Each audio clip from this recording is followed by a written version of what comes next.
Hi, I'm Braden Cohen. I'm the Compost and Sustainability Specialist at the Greenburgh Nature Center, and here's a quick demo on how to manage and add food to your own compost bin in your backyard. So there should always be the proper ratio of food waste, which is your greens, and carbon waste, which is your browns. And that ratio is 3:1, browns to green.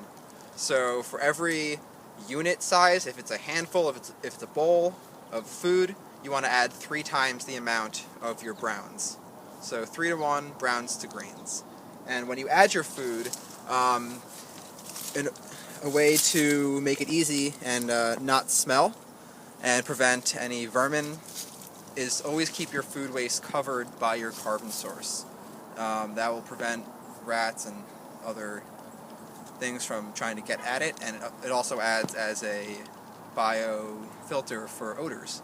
And the technique that you use is called lasagna layering. So if you take a look into our compost bin, it's a slight concave, it has a slight concavity like a bowl, and once higher on the sides, that's how you really seal in your food waste and get it mixed up and interacting with the browns. So when you add it to the center, spread it out a bit, but you don't want to add your food waste to where it's touching the sides of the bin. At the bottom of our earth machine, we have our bin, or a slot, and this is where you will ultimately harvest your compost from, because the stuff at the bottom is the oldest and will most likely decompose first. But ours right now, we have a nice layer of leaves at the bottom to allow for proper drainage and airflow, because compost is actually a living thing. As Anne said, you have your fungi, you have your aerobic bacteria, which are bacteria that need air like we do. So besides air, these family of bacteria also need water. So without proper hydration and airflow, your compost pile will rot and get stinky.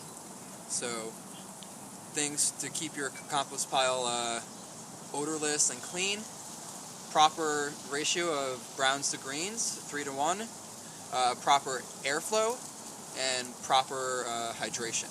I'm Ann Jaffe Holmes, Director of Conservation Education at the Greenburgh Nature Center, here with Braden Cohen, our Compost and Sustainability Specialist. And we're working with Claudia to begin knitting her into our Community Compost Project. With our Community Compost Project, community members of the GNC, can come and bring their home compost waste from their kitchen and add it into our parking lot composter. Very convenient drop-off. So right now, Claudia's brought us a present, and you can see what Claudia's brought. You see here, we've got like corn cob. Oh, that'll take a little time, but it will go in. And the grapefruit rinds. The smaller the pieces we break it into, the faster it'll compost. But all of this stuff will disappear probably by next June. It will take a little time. We'll mix it in with the carbon. As Braden said, the leaves and the shredded leaves, and maybe some bark and shredded bark, and good stuff. The flowers and the fruits and vegetable scraps. No meats, no cheeses, no oily foods, but everything else: coffee grounds, coffee filters, teas, and tea bags. All of it can go in fruits, vegetables, and eggshells, things like that. These flowers from your kitchen, obviously, bye-bye. Looks like a graveyard in there. And here we go. It's very fragrant. Nice job. Okay, and I see, oh look, Claudia does have some examples of tea bags going right in. Banana peel, that's nice. And if you're not as brave as Anne is and don't like the yuck factor, you can always line your compost receptacle with a layer of sawdust or newspaper or leaves, just so things don't stick to the side. And you can also, if you're very ambitious, you can even pre-mix your compost, with carbon, so it also, stays less smelly and putrid when it's in your house and before you bring it to your pile. For example, Claudia, if you have any leaves in your yard, and you can throw some of them in the bottom of your bin, or put, as Braden said, good idea, a layer of newspaper. And then when you dump it, it'll all come right out, and you won't have all of that slime in the bottom of your plastic bin. So we have our food sitting in the center of this little dome, or little bowl that we've created. Notice how there's a ring of leaves going around it. And that is, like I said previously, your buffer between critters, between the outside environment and the food. And it also covers the food with your browns, so it's nice and ready to compost. So we are going to add some more leaves. We're actually going to add some leaf mulch that we made. These finer leaves are actually preferred than the whole leaves, because these are at a smaller particle size and will break down quicker and more readily than the whole leaves. Yeah, and they'll mix in really well with all of those chunky things that you have in there from your food. Let's use that. How full is this? Not. It was about a third full. Okay, so if you take one of these, put an entire one of these. and we are cooking the compost. Yep. Is that done? Looks like we can use it all, right? Yep, you can definitely Okay. use it all. So now we're just going Perfect. to put it on top. We're going to cover all of the food waste, and we're going to push it out to the sides and keep that nice bowl shape going.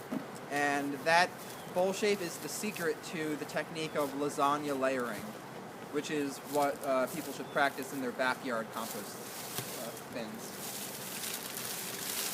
So now, as you see, we have a nice new layer ready for more food waste. All right, the next person who comes by the Greenburgh Nature Center's community compost bin will throw their stuff in, and we will have a can out here, and people will cover it over with leaf shreds. And then over the winter, the freezing and thawing that happens with the rise and fall of temperatures through the winter will actually keep the compost process going, because the water will crack open the cell walls of all the foods and help it break down. By spring, we'll have some compost in the bottom of the composter. I just want to add one thing, kind of philosophical, practical point, and that is that everyone's heard the saying that time is money. With nature takes more time, but she does save you money. If you take the time to compost your food waste, you're going to save money on the hauling of your waste away from your home to other places, and you're also going to save money on soil amendments for your yard. So time is money. It just that with nature, things take a little bit more time. I agree with that.